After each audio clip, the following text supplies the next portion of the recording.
For the Fairy Garden Workshop, the items that you will receive in your kit are soil, moss, rock, different sizes and different colors, blue glass to learn how to build a pond or stream, gray fabric to help keep the rock items in place, and natural items such as sticks, acorn, and bark. Hi guys, my name is Kristen from Colonial Gardens, and today I like to share my passion for fairy gardening. So what I like to do first is kind of run through some tips and ways that I build a garden. So the first thing I think about is, where's my fairy garden going? That will help me determine the size that I want to use in my container, and also the lighting, so I can get the right plant in those areas. For example, when you're thinking about your container, think out of the pot. Get it? Think using your containers in different ways. You could look up at your container. Maybe you want it on a table. Perhaps you want it down on the ground. Today, when I thought about my fairy garden, I decided to build 3 different levels. That will also help with your theme in your garden.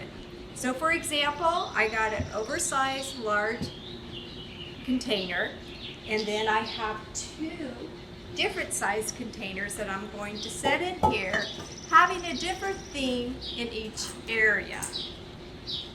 You can also take your containers and lay them on their side and have a door or build a little house around it and have plants coming out the side. The next thing, after I figure out where my garden's going, I've got my container selected, I like to think about my theme. Today my theme is a tribute to all the frontline workers taking care of this coronavirus. For example, I've got farmers, I've got teachers, I have nurses, I have doctors, I even have a fireman. And so I would like to do a different theme as a thank you to those workers. So my first thing I will do is fill up my container with soil. The type of soil I like to use is one without any fertilizer or soil wetting agent in it. I think about my plants. So when you're looking at plants, this is the fun thing to do. You're going to think about the same principles in your own yard: height, color, and texture. Since I know where my container's going, I know what light requirements these will need. These are your typical indoor plants. They can go outside when the weather allows at night. I do try to keep those plants together that have the same lighting needs and watering needs. Now, since my container has 3 different levels, I can switch it up a little bit and put a plant in there that requires less water, just knowing that one's going to have less water. So again, height, color, and texture. Doesn't he make a great little tree? I like to look at things that are flowy and also kind of reminds me of a shrub. We have the 2-inch terrarium plants, and these make great little plants. And look at them too, that you can squeeze them out and spread them apart and make maybe perhaps a grove of trees.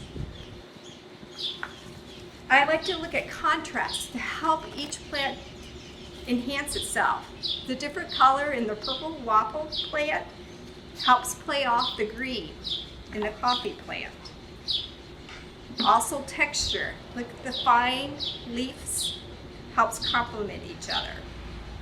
I also look for things that can kind of spill over the edge of your container to help soften the edges. Club moss and baby tears makes a nice contrast too. All right, so we've got our container, we know where it's going, we've got our theme, we've got our plants. Let's start building.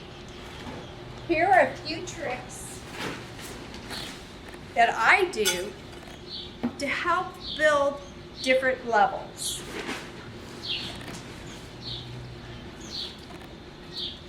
Also make sure that your container does have some good drainage. If you've got a large hole at the bottom, you can take a rock to kind of cover up the hole a little bit. making sure you allow water coming out. When I fill my container with soil, I always try to fill it to the very top. This is the fun part, where you can use your hands like a bulldozer and shape how you want to design it. Think about in nature. What we're doing is mimicking that, but just downsizing it into that size. So I like to use my hands as my bulldozer and shape it. For example, let's say I wanted a house back over here. You can use different ways to build levels. You can take some flat rock and place that down. Sometimes you get lucky and you can get rock with built-in little stairs. And you could take your little house with a little bit of hot glue and secure that on there. That's one way that you can build different height that helps add interest to your garden. Mound your soil. You ever built a rock wall in your yard? It's basically the same principle. Start at your lowest spot with your biggest rocks, building them around. Take your next level.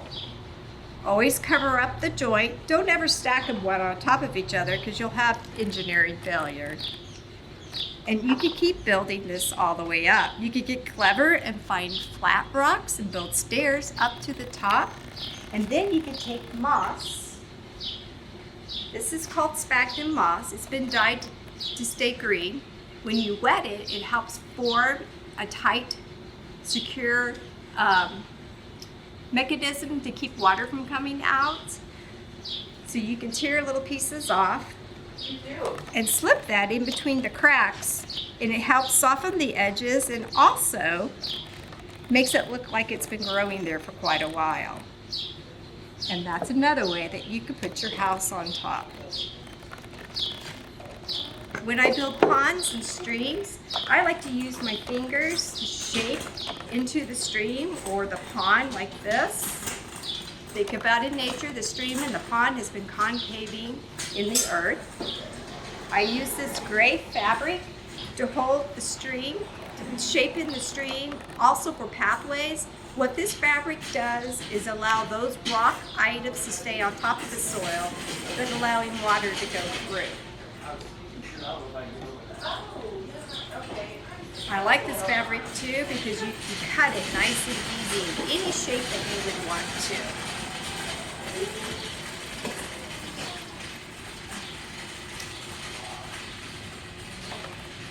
Okay, so real quick I'll show you how to build a pond or stream.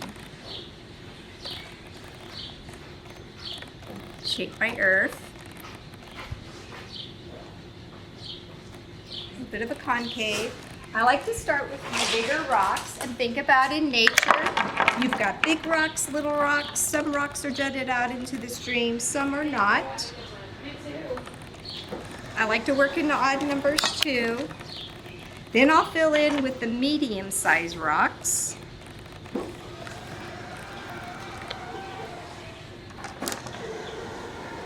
And you can also find sticks or get a bridge. That way you have a pathway over your stream. Then I'll use a little bit of pea gravel to hold down the gray fabric. You just need a little bit, not very much.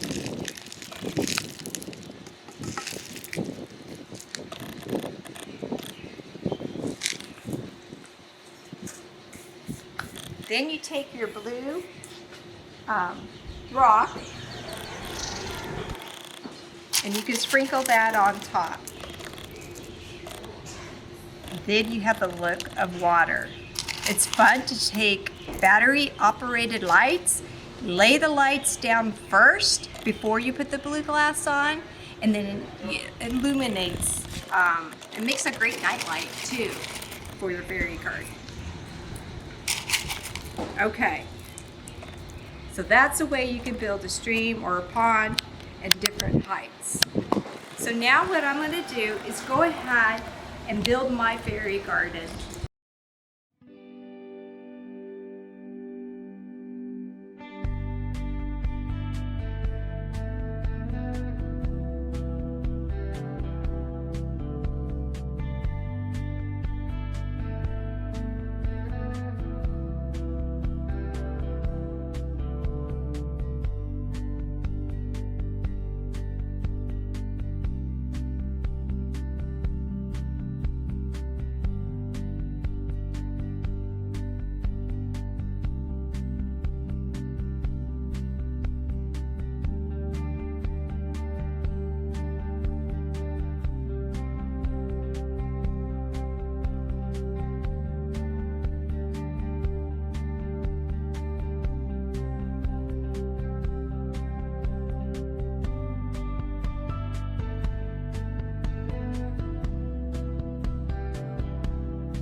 Okay guys, to finish topping off the fairy garden, I like to use moss, different sized rocks, sticks, some of the natural items to help cover up the soil. So now I'm just going to go ahead and pop in my themed items and finish off with the rock.